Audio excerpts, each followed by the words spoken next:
Muito bem, amados. O amor é a mensagem. Essa primeira carta de João é a carta do amor. Por isso que eu fiz questão de selecionar um PowerPoint com essa imagem bonita aí do coração. O amor é a mensagem.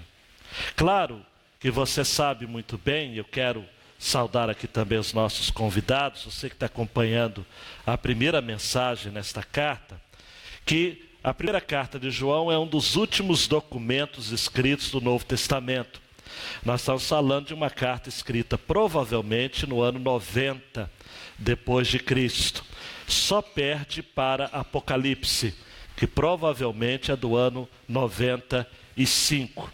Está ali naquele contexto onde aquilo que 2 Pedro, Judas, Tito, 1 Timóteo, 2 Timóteo, 1 Tessalonicenses, 2 Tessalonicenses havia profetizado, o Paulo havia profetizado através dessas cartas, e Pedro também, da perseguição de falsos líderes se levantando de dentro da igreja para perverter a fé dos mais simples, aquilo que era previsão. 1 João fala que já era realidade. 1 João, então, é uma carta de combate, é uma carta de guerra. É uma carta que procura trabalhar uma temática que eu julgo ser altamente contemporânea e pertinente ao nosso tempo, que é justamente estabelecer testes, provas acerca dos verdadeiros cristãos. Nós vivemos em um tempo, amados, igualmente, que os verdadeiros cristãos precisam se levantar. Porque há muita gente que está no meio de nós, mas não são dos nossos. Então, João sugere 3 testes. E ele divide essa carta, então, nesses 3 testes. Primeiro, um teste teológico, capítulos 1 e 2, onde a palavra-chave é a palavra luz. Tem de haver luz, tem de haver clareza naquilo que você crê. É lamentável o fato de que pessoas que convivem conosco durante anos não conseguem sintetizar o Evangelho em 1 minuto. Não conseguem compartilhar o Evangelho, resumir a essência do Evangelho. Não caminham na luz. O segundo teste está nos capítulos 3 e 4, e nós estamos expondo justamente parte, que é o teste social. A palavra-chave é a palavra amor. Ela continua, persiste ao longo dessa série, falando de que o verdadeiro cristão é aquele que ama. Nem todo mundo que ama é cristão, mas todo mundo que é cristão ama. E este amor aqui, eu vou estar depois entrando em detalhes, significa dar algo de si. Não é o amor romântico, o amor teórico. Não é o amor que é fruto apenas do discurso. Nós vamos estar vendo também nesta mensagem isto. Então, teste social, um amor prático, um amor real. E o último capítulo, capítulo 5, fala do último teste, que é o teste moral, que é o caminhar na fé. Quem caminha na fé vive de acordo com o padrão de Deus. Vive uma fé que de fato autentica, confirma na prática aquilo que tanto a verdade professada enquanto doutrina, quanto a verdade expressada no relacionamento com os outros. A fé, ela reforça o fato de que, como cristão, caminhamos na verdade. E esta é a vitória que vence o mundo, a nossa fé. Por isso eu quero convidá-lo a abrir a sua Bíblia em 1 João 3, 11 a 24, para a gente dar continuidade então a essa temática. Eu quero pedir que, porque quando eu estou muito cansado, eu fico intolerante. Nicolas e todo esse banco da última galeria, vocês vão ficar aqui ao meu olhar. Eu quero olhar vocês. Então, vocês mesmos. Senão eu vou falar o nome de todo mundo. Só falei do Nicolas. E aí todo mundo entende que é com vocês. Eu quero vocês, de preferência, separados. Tá? Isso. Bem separados. Obrigado. Vamos ao texto. Porque a mensagem que ouvistes desde o princípio é esta: que nos amemos uns aos outros. Não como Caim, que era do maligno e matou seu irmão. E por que o matou? Porque suas obras eram más e as de seu irmão eram justas. Meus irmãos, não vos admireis se o mundo vos odeia. Nós sabemos que já passamos da morte para a vida, porque amamos os irmãos. Quem não ama, permanece na morte. Todo que odeia seu irmão é homicida. E sabeis que nenhum homicida tem a vida eterna permanecendo em si. Nisto conhecemos o amor. Cristo deu sua vida por nós. Preste atenção aqui. E devemos dar a nossa vida pelos irmãos. Quem, pois, tiver bens do mundo e vendo seu irmão em necessidade, fechar-lhe o coração, como o amor de Deus pode permanecer nele? Filhinhos, não amemos de palavra, nem de boca, mas em ações e em verdade. Nisto conheceremos que somos da verdade, e tranquilizaremos nosso coração diante dele. Pois se o coração nos condena, Deus é maior que o nosso coração. Ele conhece todas as coisas. Amados, se o coração não nos condena, temos confiança para com Deus, e qualquer coisa que lhe pedirmos, dele a receberemos, pois guardamos seus mandamentos e fazemos o que é agradável à sua vista. Ora, seu mandamento é este: que creiamos no nome de seu Filho Jesus Cristo e amemos uns aos outros, assim como ele nos ordenou. Quem guarda seus mandamentos permanece em Deus e Deus nele. E nisto conhecemos que ele permanece em nós, pelo Espírito que nos tem dado.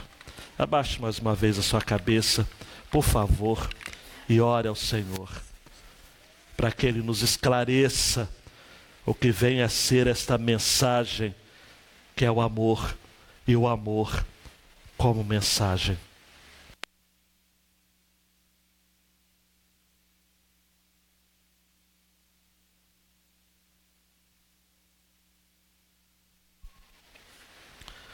Por favor, Deus, mostra para a gente nessa noite a essência dessa palavra, no nome de Jesus.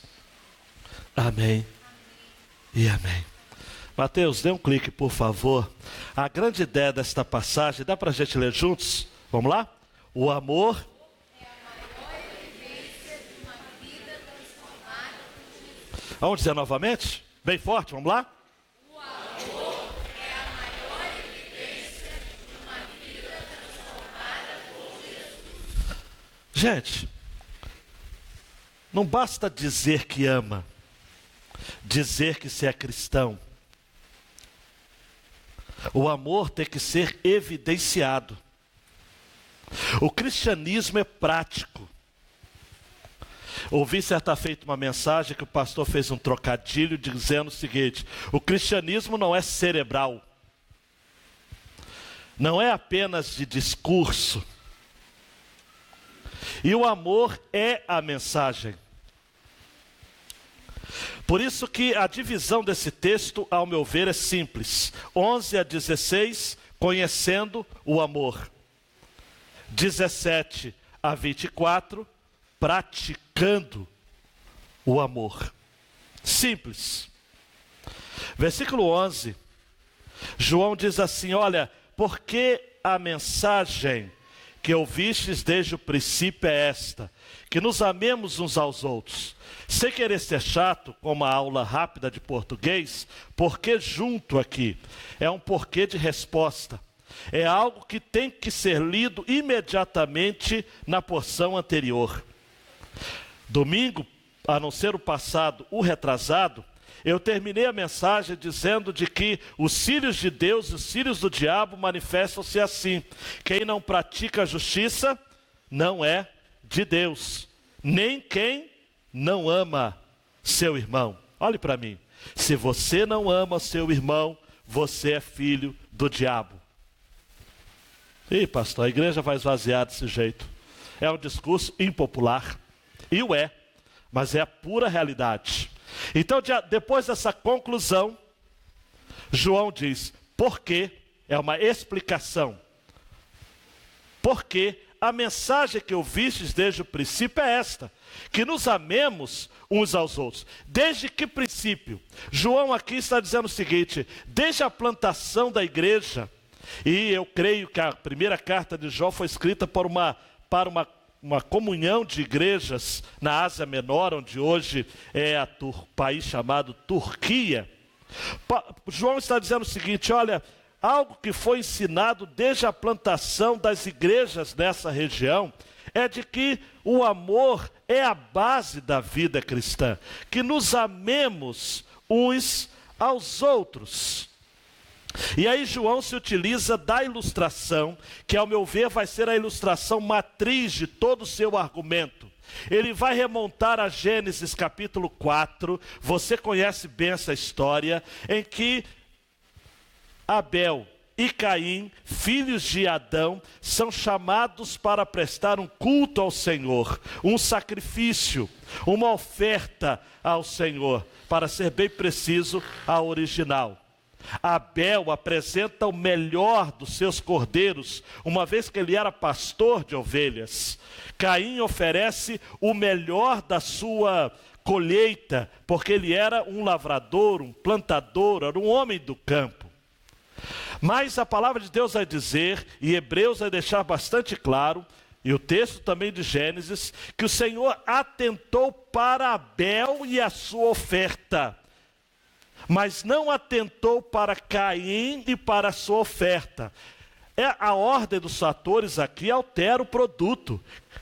Abel e sua oferta, Caim e sua oferta. Deus olha primeiro para o ofertante, depois para a sua oferta.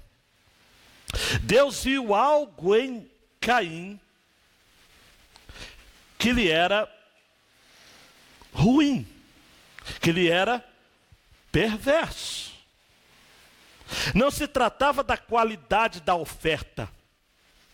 Deus não estava dizendo que preferia um churrasco do que comer maçã, embora eu prefira o churrasco também. Mas a ideia aqui era o coração de Abel e o coração de Caim. Tanto é verdade que João traz à tona essa temática de Gênesis 4, dizendo, no versículo 12, não como Caim, que era do maligno, e matou seu irmão. E por que o matou? Porque suas obras eram más, e a de seu irmão eram justas. Em outras palavras, amados e amadas, a retidão de Abel incomodava a Caim. O texto de Gênesis 4, 3 a 5, que eu contei panoramicamente, é clássico. E aconteceu ao cabo de dias que Caim trouxe do fruto da terra uma oferta ao Senhor, e Abel também trouxe dos primogênitos das suas ovelhas e da sua gordura, e atentou o Senhor para Abel e para a sua oferta, mas para Caim, para a sua oferta, não atentou. E o que aconteceu no coração de Caim? Irou-se Caim fortemente e descaiu-lhe o semblante. Por quê? Porque ele era mau. Mais do que mal, o texto diz, ele era do maligno. E por conta disso, ao ver que Abel havia sido aceito, ele não tolerou e o matou. O primeiro assassinato na história da humanidade foi um fratricídio. Conhece essa palavra? Foi um irmão matando o outro irmão. E o primeiro assassinato da história da humanidade, além de ter sido um fratricídio, foi num contexto litúrgico. Foi num culto. Deixa eu só abrir um parênteses. Até hoje o culto tem matado muita gente. Quantas divisões, amados, em igrejas foram feitas por conta do culto? Eu sou dessa época. E alguns aqui são. Que por conta de ordem de culto, irmão João, famílias se dividiram, ministérios se ruíram e até hoje estão debaixo do pecado, da divisão. João usa essa ilustração no versículo 13 para dizer: meus irmãos, não vos admireis se o mundo vos odeia. Isso porque nós também, enquanto homens e mulheres de Deus, ainda incomodamos os Caíns que estão em nossa volta. Ainda incomodamos aqueles que questionam o fato de que pelos nossos valores nós somos atendidos em nossas orações. O mundo vos odeia, como Caim odiava a Abel. O mundo tem odiado os cristãos. E a palavra vos odeia no original, odiar, é uma raiz muito forte, significa detestar, perseguir com ódio. E isso não era novidade, porque João mesmo no seu evangelho, no capítulo 15, verso 19, disse: se vós fosseis do mundo, o mundo amaria o que era seu, mas porque não sois do mundo, antes eu vos escolhi do mundo, por isso é que o mundo vos odeia. Eu vou ousar fazer uma declaração aqui, mesmo aos que estão presentes e aos que estão me acompanhando na internet. Mas me entendam. O mundo jaz no maligno. O mundo é formado em um sistema anti-Deus. Inspirados no exemplo de Caim. A retidão dos crentes até hoje atrai a perseguição. Eu lhes pergunto, por que alguns do nosso meio esperam que o mundo lhe dê flores e medalhas, ao invés de pedradas e açoites? Eu acompanhei, e eu sei que você acompanhou também, toda essa discussão a respeito da Bienal. Mas antes mesmo da ação da justiça, relacionada àquela literatura específica, eu vi crentes reclamando: a Bienal não é mais como era antigamente. Agora está fazendo apologia ao homossexualismo. O anticristo vai ser um grande gay, que virá para perverter aqueles do mundo, incluindo alguns dos nossos. Eu vou protestar, não vou à Bienal. E eu quase disse para ele, e aí? A Bienal é evangélica?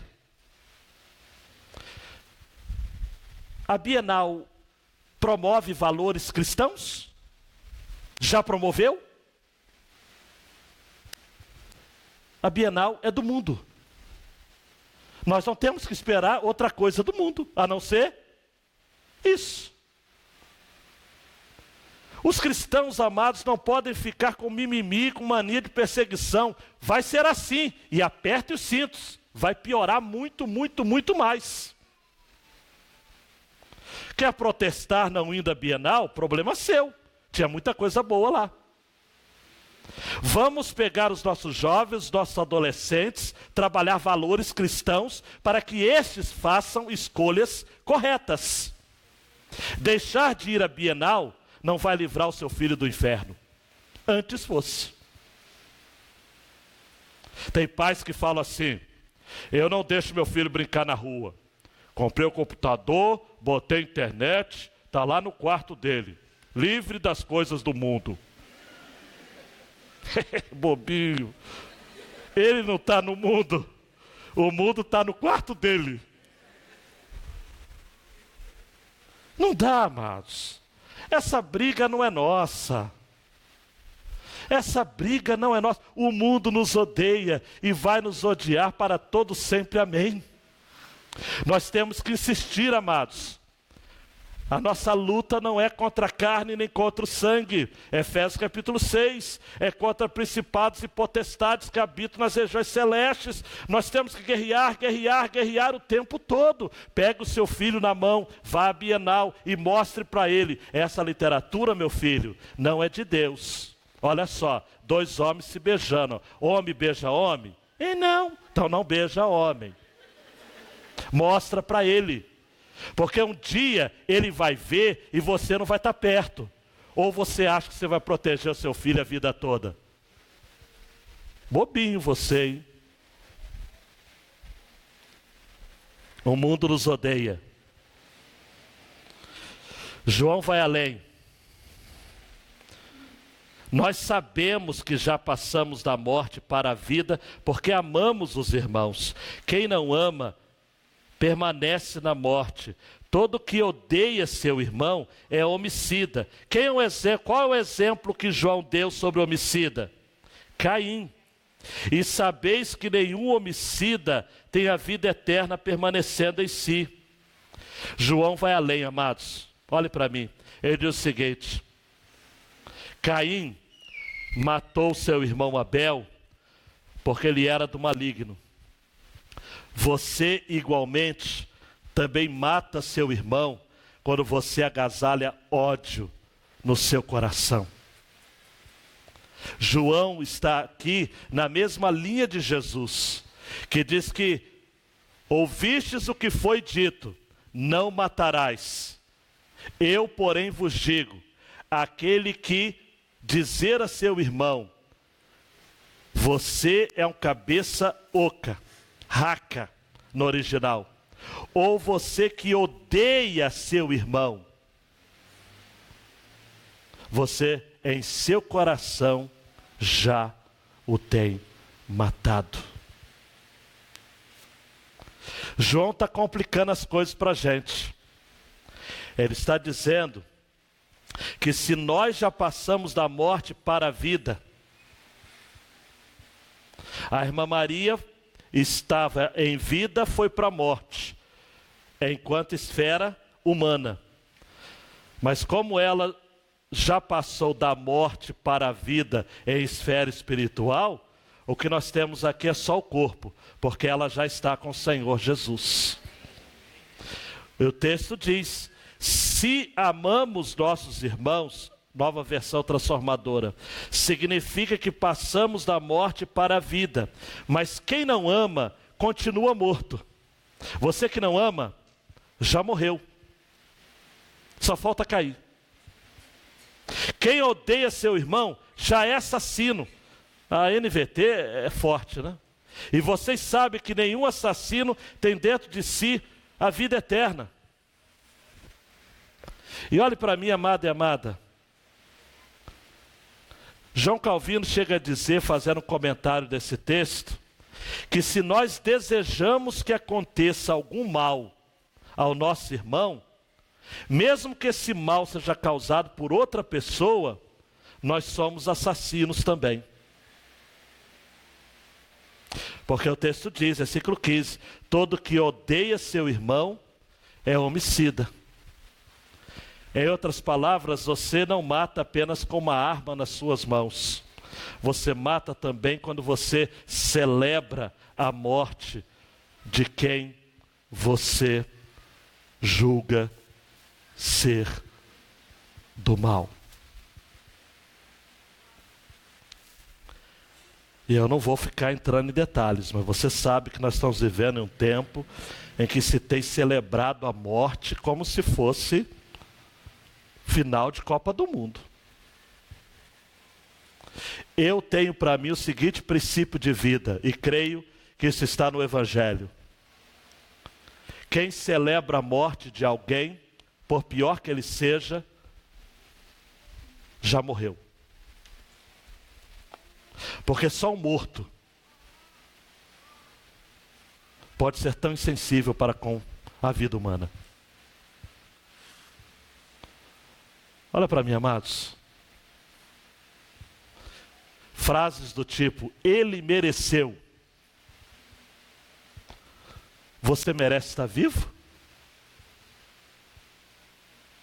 Ele fez por onde? E você? Na minha Bíblia diz em Romanos capítulo 5 que Deus prova do seu amor para conosco em que Cristo morreu por nós, sendo nós ainda pecadores. No padrão de Deus, tudo é igual.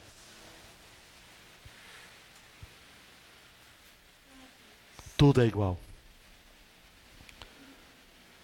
Daí essa sessão termina no versículo 16 dizendo, nisto conhecemos o amor. Cristo deu sua vida por nós e devemos dar nossa vida pelos irmãos. Cristo deu sua vida por nós é moleza, é o evangelho purinho. Dar a vida pelos irmãos. Aí olha para mim, você deve estar pensando, pastor, é pelos irmãos da igreja, batistas de preferência, da Ibacem para ser mais preciso. Cara pálida, irmãos aqui é do gênero humano. É a mesma ideia de Jesus quando alguém lhe perguntou, quem é o meu próximo?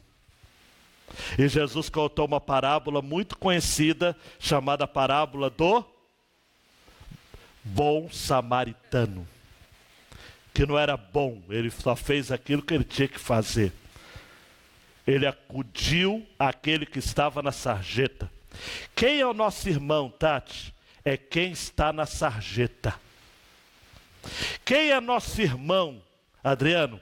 Quem está passando necessidade, expoliação. Irmão da raça humana. Nisto conhecemos o amor. Cristo deu sua vida por nós. E nós devemos dar a nossa vida pelos irmãos. Este é o amor. Ah, pastor, eu fui alcançado com este amor.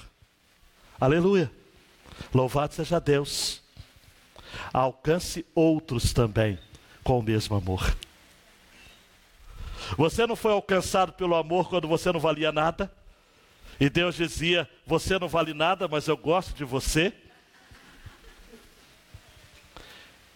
Agora você deve dar a sua vida por aqueles que igualmente também estão carentes deste amor.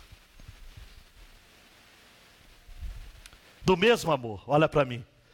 Do mesmo amor. O que se espera de alguém que foi agraciado? Que ele seja gracioso com o outro.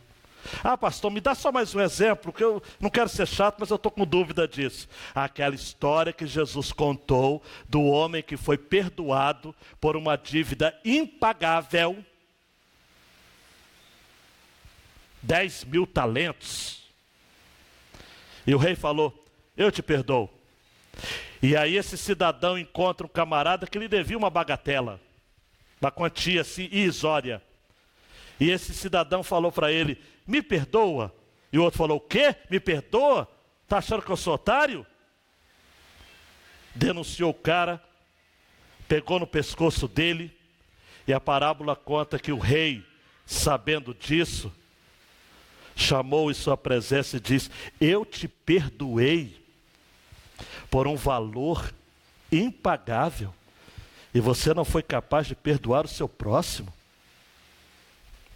Guardas, prendam-no. E o texto termina dizendo, só um detalhe, hein? E ele foi preso e foi atormentado pelos seus verdugos. Depois você estuda no original e veja o que é verdugo. São atormentadores, torturadores. Quem não perdoa é torturado na alma, porque foi perdoado e não compartilhou do amor e do perdão. Por isso que C.S. Lewis dizia, perdoe, porque Deus perdoou o imperdoável em você. Mateus, vamos praticar o amor? João falou sobre o homicida, Caim. Falou sobre aquele que odeia, que no fundo é homicida também. Agora ele vai falar de uma outra ilustração muito pertinente e prática, que também é tanto quanto nociva quanto ao assassinato ou o ódio. Olhe para mim. É a indiferença. Vá para o texto, verso 17. Quem, pois, tiver bens do mundo, e vendo seu irmão em necessidade, fechar-lhe o coração, como o amor de Deus pode permanecer nele? Filhinhos, não amemos de palavra, nem de boca, mas em ações e em verdade. O contrário do amor não é o ódio. O contrário do amor é a indiferença. O ódio ainda é algum sentimento. João está dizendo o seguinte, olha, preste atenção aqui. Quem, pois, tiver bens do mundo, porque há uma justiça nesse sentido. Você não é obrigado a ajudar materialmente se você não tem o suficiente nem para você sobreviver.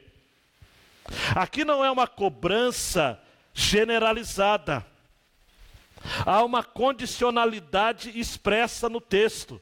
Quem, pois, tiver bens do mundo e vendo seu irmão em necessidade, você tem bens do mundo e você vê o seu irmão, o seu próximo em necessidade. Se você fechar o seu coração, é sinal de que o amor de Deus não está em você. O amor não pode ser expresso apenas em palavras, tem de haver prática. O amor é o que o amor faz. Nós precisamos, amados e amadas, e a minha fala vai nessa direção, não amar de palavras, mas amar em ações. Significa, antes de qualquer outra coisa, estar sensível aos menos favorecidos. O cristianismo, desde o seu nascedouro, sempre foi um movimento de ajuda e de suporte com quem é menos favorecido. O que encantava, amados, os romanos, imperadores mandavam espias para as reuniões dos cristãos, e um deles deu um testemunho que ficou eternizado na história. Eles se amam profundamente. Quando haviam pestes, terremotos, mortandades, eram os cristãos que acolhiam os menos favorecidos nas suas casas, atendiam às necessidades dos menos favorecidos. Tiago vai chegar a dizer, amado, e você conhece bem esse texto, lá no capítulo 1, versículo 26 e 27. Se alguém se considera religioso e não refreia sua língua, engana seu coração e sua religião é inútil. Repita comigo, inútil. A religião pura e imaculada diante do nosso Deus e Pai é esta. Qual é a religião pura e imaculada? Visitar os órfãos e as viúvas nas suas dificuldades e não se deixar contaminar pelo mundo. C.S. Lewis tem uma outra frase: dizer que ama toda a gente é desculpa para não amar ninguém em particular. Essa história de você falar, não, eu amo o mundo inteiro, eu amo todas as pessoas. Não, você precisa amar todos sim, mas você precisa concentrar o seu amor a quem de fato precisa da sua ajuda. Quer ver? Eu tenho argumentos bíblicos para demonstrar isso, que o cristianismo é prático, e ele é prático na ajuda aos menos favorecidos. E eu não estou falando, olha para mim por favor, de você fazer ação social, ou serviço social, ou o que seja, na tentativa de evangelizar. Não. Isso é demagogia. É fazer o bem sem olhar a quem, como diziam os antigos. É dar o pão para quem precisa. Se a pessoa vai se converter ou não, é questão dela com Deus. Mas ninguém pode passar fome no seu entorno. É inadmissível, pastor Macari, queridos e queridas, alguém passar necessidade no nosso raio de olhar, sem a gente estender a mão. Isso não é cristianismo. Provérbio de Salomão 19:17. Ao Senhor empresta o que se compadece do pobre, ele lhe pagará o seu benefício.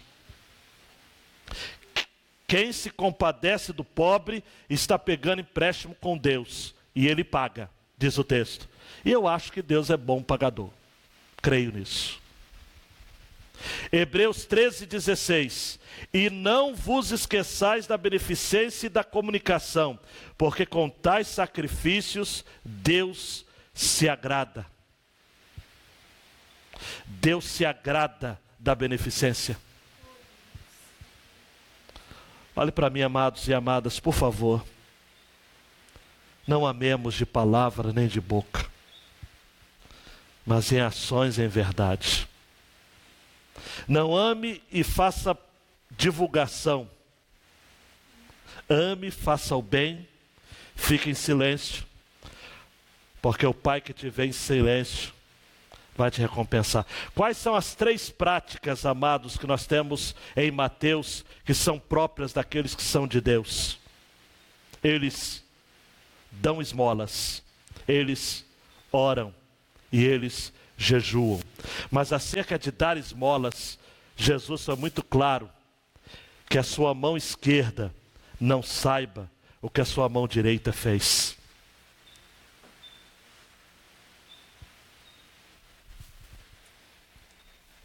O texto prossegue. Versículo 19. Nisto conheceremos que somos da verdade e tranquilizaremos nosso coração diante dele. Pois se o coração nos condena, Deus é maior que o nosso coração. Ele conhece todas as coisas. Aqui, amados, é o teste do coração. Hernandes Dias Lopes vai dizer que se a nossa consciência nos acusa, não devemos considerá-la a suprema corte do nosso julgamento, nem aceitar que ela seja a palavra final da nossa sentença. Deus é maior do que a nossa consciência. Talvez você vai ouvir essa mensagem e vai sair daqui com a consciência pesada. Não fique, Deus é maior. Deus entende que você vai poder mudar a partir de agora. Deus está considerando o seu começo a partir de agora. Eu e você podemos ter a nossa consciência pacificada, porque aquilo que Cristo fez no Calvário por nós, já tranquiliza o nosso coração diante dele. Versículo 21, amados, se o coração não nos condena, temos confiança para com Deus e qualquer coisa que lhe pedirmos, dele a receberemos, pois guardamos seus mandamentos e fazemos o que é agradável à sua vista. Eu e você somos chamados nesta noite a tranquilizarmos o nosso coração a despeito das nossas crises. Talvez você nesta noite esteja se questionando: eu sou de fato um cristão?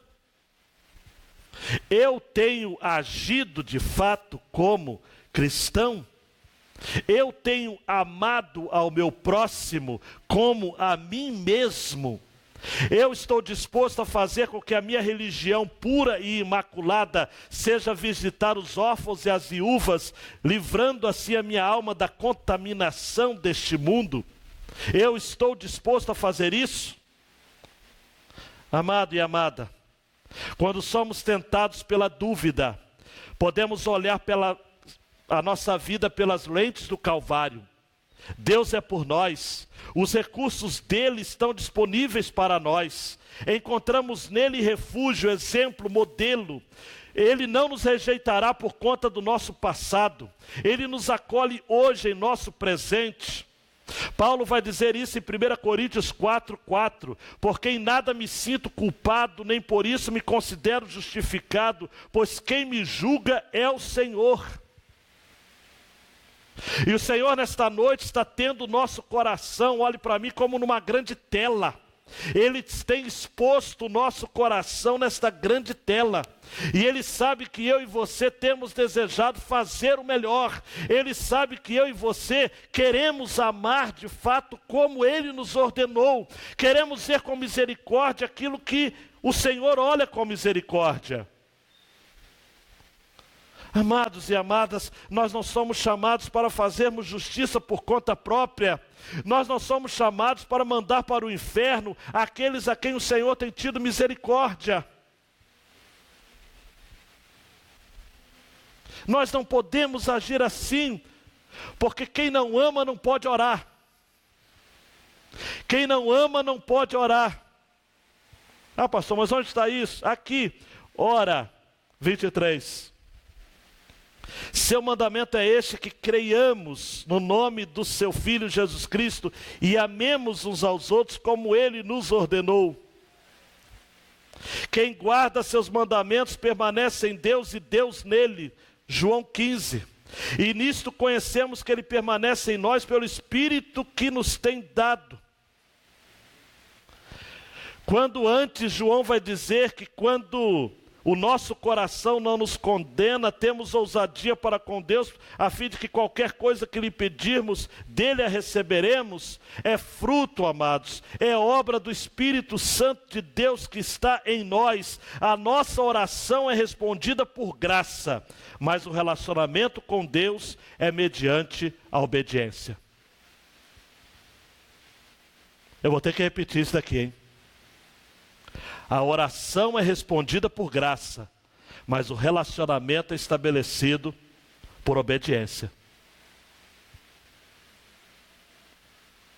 Deus atender a sua oração, Ele faz por graça, mesmo você não merecendo. Mas o relacionamento com Deus é algo que precisa partir de um coração obediente. É algo que você faz em resposta daquilo que já foi feito para você. Preste atenção. As nossas orações são interrompidas quando não obedecemos, assim como a oferta de Caim foi rejeitada por causa de suas atitudes mundanas. O autor aos Hebreus, ele vai jogar mais luz sobre aquilo que aconteceu em Gênesis 4. Hebreus 11:4. Pela fé, Abel ofereceu a Deus maior sacrifício do que Caim, pelo qual alcançou testemunho de que era justo, dando Deus testemunho dos seus dons, e por ela, depois de morto, ainda fala. Pergunto, por que Abel ofereceu a Deus maior sacrifício do que Caim? Porque alcançou testemunho de que era justo. Oração é respondida por graça. Relacionamento é fruto de obediência. Aplicações que eu quero fazer nesta noite. Yasmin, olhe para cá, minha querida.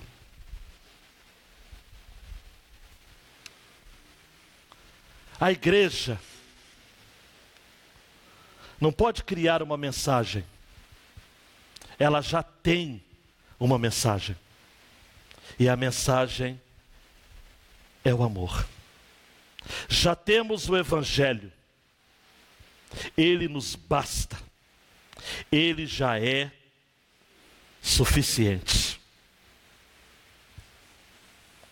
Eu fico pensando, amados, em determinados contextos, líderes falando outras mensagens, criando outros discursos, levantando outras falas. Mas João, na sua carta, ele é específico. 1,5 ele diz: e esta é a mensagem que dele ouvimos e vos anunciamos, que Deus é luz e não há nele trevas nenhumas. E agora no texto que foi exposto aqui, 3,11, ele diz: porque a mensagem que ouvistes desde o princípio é esta, que nos amemos uns aos outros. É a mensagem única. Deus tem para com a igreja uma mensagem: o amor. Não tem outra. Uma outra aplicação também: o mundo jamais será o nosso lar, por mais conforto que nós podemos almejar. Não temos aqui o nosso destino. O céu é o nosso alvo.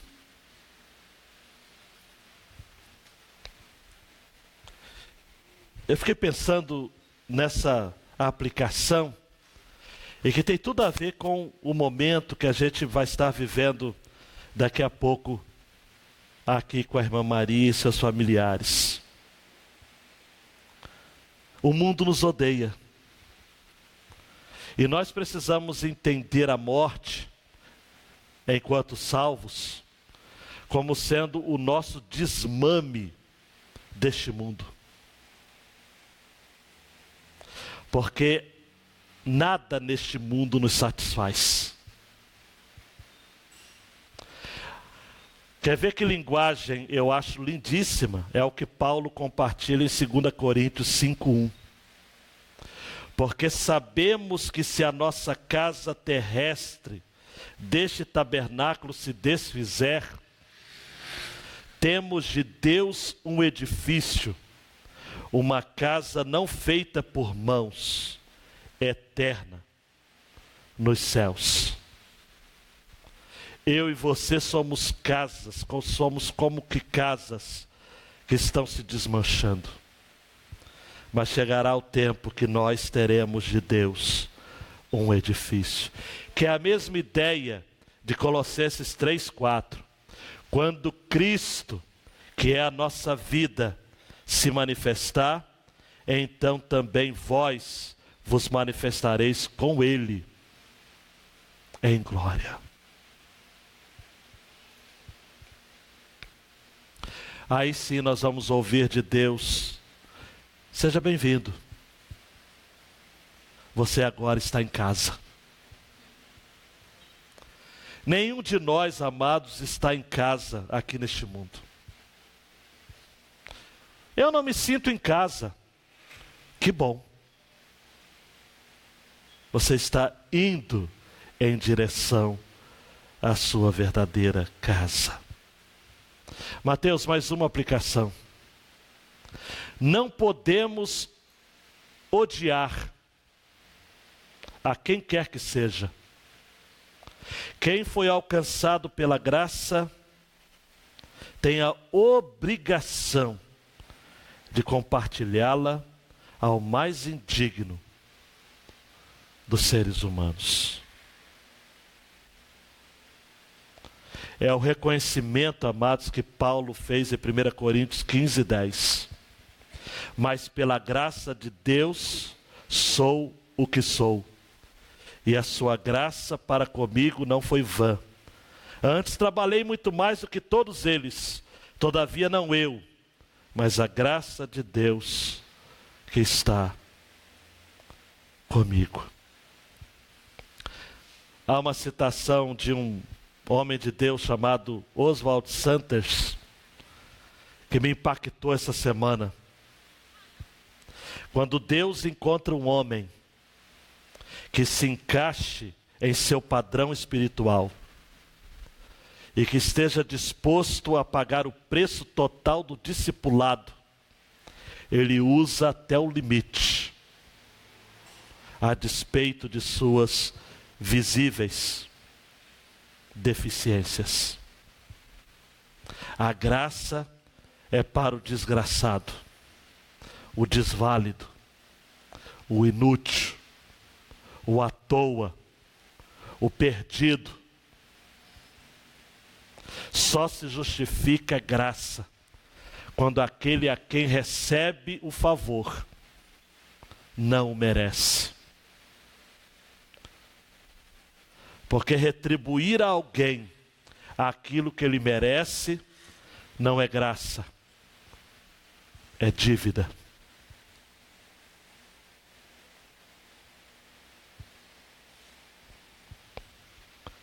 Mais uma. Como diz o ditado popular, temos de fazer o bem sem olhar a quem. Esse é o imperativo do Evangelho, uma vez que a generosidade faz parte do nosso gene. A própria palavra generosidade vem do radical gene. Deveria fazer parte da nossa essência genética. E sabe o que me encanta?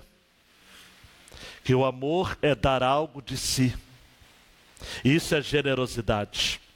Paulo, ao escrever aos Coríntios, 2 Coríntios 8, ele vai dizer dos irmãos da Macedônia que ainda acima do que podiam, deram a si mesmos.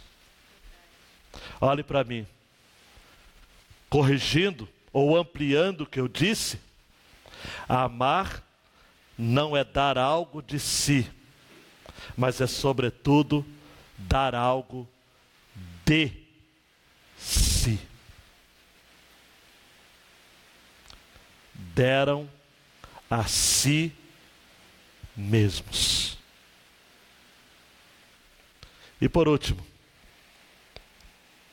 espiritualidade sem obediência é misticismo. Obediência sem espiritualidade é legalismo. O equilíbrio é o amor. Como Jesus viveu, devemos viver. 1 João 2,6.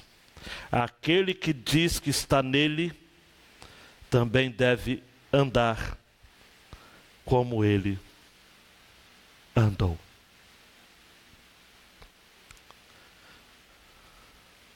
O exemplo de Jesus é esse. Fez um sucesso absoluto no meio corporativo a literatura de James Hunter. O Monge Executivo, lançado no Brasil em 2004, vendeu milhões de exemplares. Em nenhum outro país do mundo se vendeu tanto este livro como o Brasil. 10 anos depois, James Hunter lança no Brasil um outro livro, De Volta ao Mosteiro. O Monge e o Executivo falam de liderança e trabalho em equipe. o livro não concentra toda a realidade do Evangelho e nem se propõe a isso, mas toca, ao meu ver, num ponto central. O amor é o que o amor faz.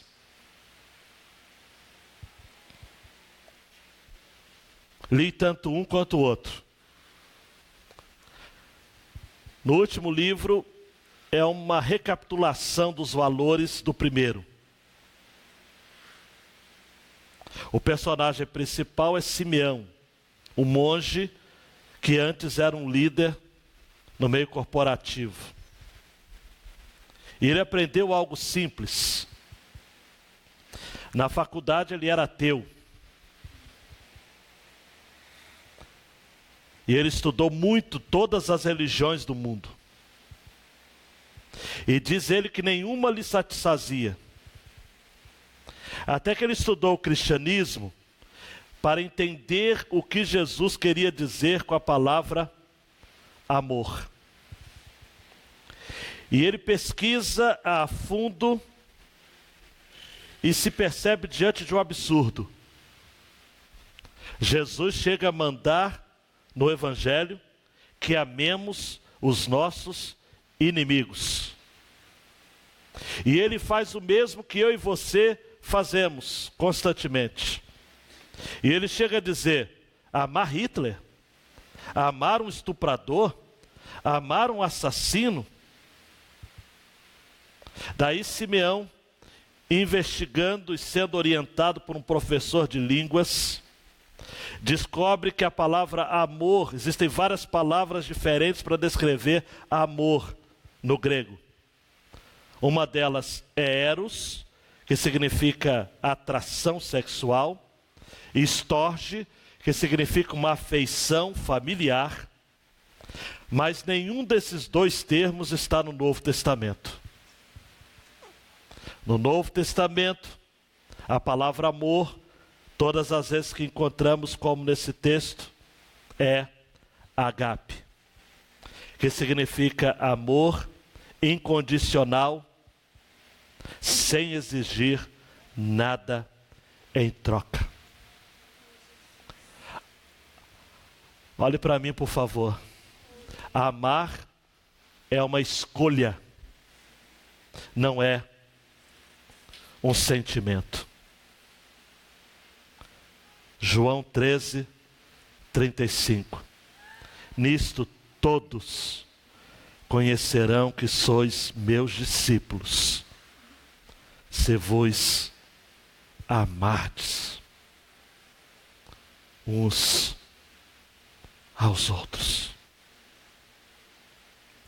Abaixe sua cabeça, vamos pensar nisso por alguns momentos. Duas perguntas básicas. Temos conhecido o amor? Uma. Temos praticado o amor? Duas.